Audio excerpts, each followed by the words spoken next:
When I have a student who has a disability, I don't think of them any differently than any other student. I might have to use sign language, and my behavior will change somewhat, but in terms of their abilities to do science and engineering, I feel they can do it just as well as anybody else. Both my parents were deaf, and they both taught at the California School for the Deaf in Berkeley, where I grew up. Over time, I saw my parents' lives change because of technology. When captions got on television, boy, did that make a difference for my parents. I got my PhD in mathematics. That led me to do theoretical computer science. I kind of took that all in and started to realize that I'd learned enough that I could actually contribute to technology for people with disabilities.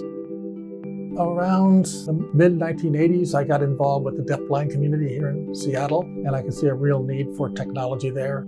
There's a lot of young people who have disabilities who could use support. They need support. They need to be able to get into science and engineering. I've taken the last part of my career and decided to make that happen. Disability, it's not rare. It's about 1/7 of the world's population. There are these greats of science and nobody talks about their disability.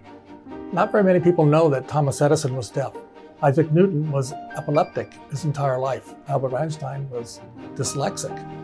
I think of disability as just a facet of diversity, and having people with diverse perspectives helps science and engineering get better.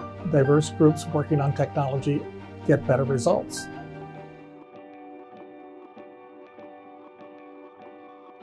I recognize that a attitudinal change is needed, that disability should be thought of as part of diversity. And that's the way I've been working for the last 15 years in sort of that spirit.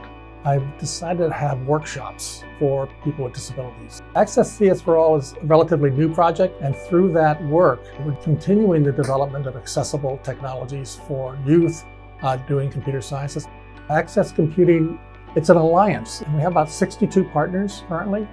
Most of them are other academic institutions, but we also have industry partners, and we've supported over the last 15 years almost 1,000 students. In the last 5 years, we've had 15 who have finished their PhDs. We just have to make sure that science is accessible and it's welcoming to everyone.